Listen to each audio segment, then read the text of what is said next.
ನಮಸ್ಕಾರ ವೀಕ್ಷಕರೇ, ಪಿಟಿವಿ ನ್ಯೂಸ್ ಕನ್ನಡಕ್ಕೆ ಸ್ವಾಗತ. ಚಿಕ್ಕಬಳ್ಳಾಪುರ ಜಿಲ್ಲೆಯ ಬಾಗೇಪಲ್ಲಿಯಲ್ಲಿ ಇಬ್ಬರು ಪಾಕಿಸ್ತಾನಿ ಪ್ರಜೆಗಳು ಅಕ್ರಮವಾಗಿ ರೇಷನ್ ಕಾರ್ಡ್ ಹಾಗೂ ಮತದಾರರ ಗುರುತಿನ ಚೀಟಿ ಪಡೆದಿರುವ ಪ್ರಕರಣ ಬೆಳಕಿಗೆ ಬಂದಿದೆ. ದಾಖಲೆಗಳಲ್ಲಿ ರಾಷ್ಟ್ರೀಯತೆಯ ಮಾಹಿತಿಯನ್ನು ಮರೆಮಾಚಿ ಸರ್ಕಾರಿ ದಾಖಲೆಗಳನ್ನು ಪಡೆದಿರುವುದು ತನಿಖೆಯಲ್ಲಿ ದೃಢಪಟ್ಟಿದ್ದು, ಇಬ್ಬರನ್ನು ಬಂಧಿಸಲಾಗಿದೆ. ಈ ಕುರಿತು ಪೊಲೀಸರು ಮಹತ್ವದ ಸ್ಪಷ್ಟೀಕರಣ ನೀಡಿದ್ದಾರೆ. ಈ ಸ್ಟೋರಿ ನೋಡಿ.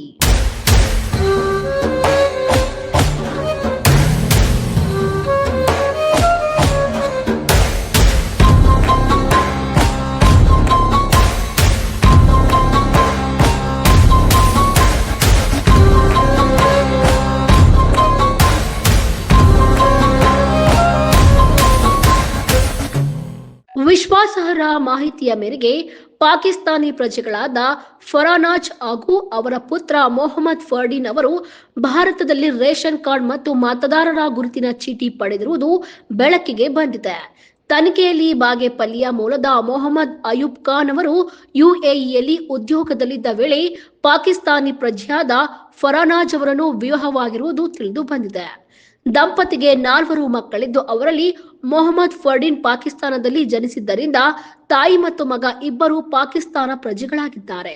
ಉಳಿದ ಕುಟುಂಬ ಸದಸ್ಯರು ಭಾರತೀಯ ಪ್ರಜೆಗಳಾಗಿದ್ದು, ಪ್ರಸ್ತುತ ಕುಟುಂಬ ಬಾಗೇಪಲ್ಲಿಯಲ್ಲಿ ವಾಸಿಸುತ್ತಿದೆ. ಚಿಕ್ಕಬಳ್ಳಾಪುರ ಪೊಲೀಸರ ಮನವಿಯ ಮೇರೆಗೆ ಜಿಲ್ಲಾಡಳಿತ ದಾಖಲೆಗಳನ್ನು ಪರಿಶೀಲಿಸಿದಾಗ ರಾಷ್ಟ್ರೀಯತೆಯ ಮಾಹಿತಿಯನ್ನು ಮರೆಮಾಚಿ ರೇಷನ್ ಕಾರ್ಡ್ ಪಡೆದಿರುವುದು ದೃಢಪಟ್ಟಿದೆ.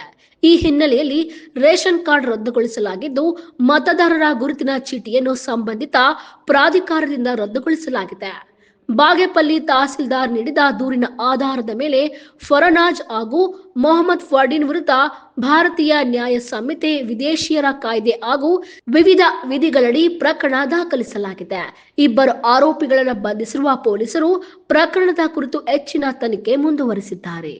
ಆಫೀಸಿಂದ ನಮಗೊಂದು ಕಂಪ್ಲೇಂಟ್ ಬಂದಿರ್ತದೆ. ಈ ರೀತಿ ಭಾರತದ ಪೌರತ್ವ ಹೊಂದೇ ಇರುವಂತಹ ಕೆಲವು ವ್ಯಕ್ತಿಗಳು ಬಾಗೇಪಲ್ಲಿ ತಾಲೂಕಿನಲ್ಲಿ ಇದ್ದಾರೆ ಅಂತ ಅಂದ್ಬಿಟ್ಟು ಆ ಒಂದು ಕಂಪ್ಲೇಂಟ್ ಮೇರೆಗೆ ನಾವು ವಿಸಿಟ್ ಮಾಡಿದಾಗ ಮತ್ತು ದಾಖಲೆಗಳನ್ನ ನೋಡಿದಾಗ ನಮಗೆ ಆ ರೀತಿ ಭಾರತದ ಪೌರತ್ವ ಹೊಂದೇ ಇರೋರು ವ್ಯಕ್ತಿಗಳು ಕಂಡು ಬಂದಿರ್ತದೆ. ಹೇಗೆ ಅಂತಂದರೆ ಅವರು ಪಾಕಿಸ್ತಾನಿ ಪಾಸ್ಪೋರ್ಟ್ಸ್ನ ಹೊಂದಿರ್ತಾರೆ, ಜೊತೆಗೆ ಅವರು ಹುಟ್ಟು ಸ್ಥಳ ಬಂದು ಭಾರತ ದೇಶ ಆಗಿರೋದಿಲ್ಲ. ಸೊ ಅದು ಯಾವ ರೀತಿ ಅಂತಂದರೆ ಅವರು ಇನಿಷಿಯಲ್ ಆಗಿ ಒಬ್ಬ ವ್ಯಕ್ತಿ ಹೆಸರು ಮೊಹಮ್ಮದ್ ಅಯೂಬ್ ಖಾನ್ ಅಂತ ಅಂದ್ಬಿಟ್ಟು ಅವರು ದಾಸೆಗರ್ಪಲ್ಲಿಯ ನಿವಾಸಿಯಾಗಿರ್ತಾರೆ. ಅವರು 1993ರಲ್ಲಿ ದುಬೈನಲ್ಲಿ ಕೆಲಸ ಮಾಡ್ತಿರ್ಬೇಕಾದ್ರೆ ಅವ್ರಿಗೆ ಒಬ್ಬ ಲೇಡಿ ಫರ್ನಾಜ್ ಅನ್ನೋರು ಪರಿಚಯ ಆಗಿಬಿಟ್ಟು ಅವರು ಮದುವೆ 2003ನಲ್ಲಿ ಆಗ್ತಾರೆ. 2004ನಲ್ಲೇ ಅವರ ಮೊದಲನೇ ಮಗ ಮೊಹಮ್ಮದ್ ಫರ್ದೀನ್ ಹುಟ್ಟುತ್ತಾರೆ. ಅಲ್ಲಿ ಪಾಕಿಸ್ತಾನಲ್ಲೇ ಹುಟ್ಟುತ್ತಾರೆ. ಅದಾದ ನಂತರ ಇನ್ನು 2 ಮಕ್ಕಳು ದುಬೈನಲ್ಲಿ ಹುಟ್ಟುತ್ತಾರೆ. ಸೊ ಅದಾದ ಬಳಿಕ ಅವರು ಭಾರತ ದೇಶಕ್ಕೆ ಬರ್ತಾರೆ. ಭಾರತ ದೇಶಕ್ಕೆ ಬಂದಾಗ ಅವರು ಒಂದು ಇಂಡಿಯನ್ ಸಿಟಿಜನ್ಶಿಪ್ನ ಪಡೆದೇನೆ ಬೇರೆ ಡಾಕ್ಯುಮೆಂಟ್ಸ್ನ ತೊಗೊಂಡ್ಬಿಡ್ತಾರೆ. ಒಂದು ಕ್ಯಾಸ್ಟ್ ಇನ್ಕಮ್ ಸರ್ಟಿಫಿಕೇಟ್ನ ಬೆಂಗಳೂರಿನಲ್ಲಿ ತೊಗೊಳ್ತಾರೆ, ಅದೇ ರೀತಿ ಆಧಾರ್ ಕಾರ್ಡ್ನೂ ಕೂಡ ಬೆಂಗಳೂರಿನಲ್ಲೇ ತೊಗೊಳ್ತಾರೆ. ಅದಾದಮೇಲೆ ಅವರು ಆಧಾರ್ ಅಡ್ರೆಸ್ನ ಬಾಗೇಪಲ್ಲಿಗೆ ಚೇಂಜ್ ಮಾಡಿಕೊಂಡು ರೇಷನ್ ಕಾರ್ಡಲ್ಲಿ ನಮೂದು, ಜೊತೆಗೆ ವೋಟರ್ ಲಿಸ್ಟ್ನಲ್ಲಿ ನಮೂದು ಮಾಡ್ಕೊಳ್ತಾರೆ. ಸೊ ಈ ರೀತಿ ಕಂಪ್ಲೇಂಟ್ ಬಂದಾಗ ಇಮಿಡಿಯೇಟಾಗಿ ನಾವು ಆ ದಾಖಲೆಗಳನ್ನೆಲ್ಲ ಪರಿಶೀಲಿಸಿ ಅವ್ರನ್ನೂ ಎಲ್ಲ ನಾವು ಒಂದು ರೀತಿ ಮಾತಾಡಿಸಿದ ಮೇಲೆ ಆ ಒಂದು ವಿಷಯ ನಮಗೆ ಹೊರಗಡೆ ಬಂದಾಗ ನಾವೇನು ಮಾಡ್ತೀವಿ ಅಂತಂದರೆ ಇಮಿಡಿಯೇಟಾಗಿ ರೇಷನ್ ಕಾರ್ಡ್ನಲ್ಲಿ ಹೆಸರು ಡಿಲೀಟ್ ಮಾಡ್ತೀವಿ. ಜೊತೆಗೆ ವೋಟರ್ ಲಿಸ್ಟಿಂದನೂ ಕೂಡ ಯಾರು ಭಾರತದ ಪೌರತ್ವ ಹೊಂದಿಲ್ವೋ ಒಂದು ತಾಯಿ ಮತ್ತು ಒಬ್ಬ ಮಗ ಅವ್ರದ್ದು ಕೂಡ ನಾವು ಇಮಿಡಿಯೇಟಾಗಿ ಡಿಲೀಟ್ ಮಾಡ್ತೀವಿ.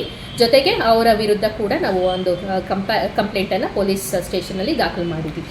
ಮೊಹಮ್ಮದ್ ಅಯೂಬ್ ಖಾನ್ ಅವರು ಇಂಡಿಯನ್ ಸಿಟಿಸನ್ನೇ. ಹೌದು, ಅವರು ಮದುವೆ ಆಗಿದ್ದು ದುಬೈಯಲ್ಲಿ ಮದುವೆ ಆಗ್ತಾರೆ. ಬಟ್ ಆಕೆ ಬಂದು ಪಾಕಿಸ್ತಾನಿ ನ್ಯಾಷನಲ್ ಆಗಿರ್ತಾರೆ.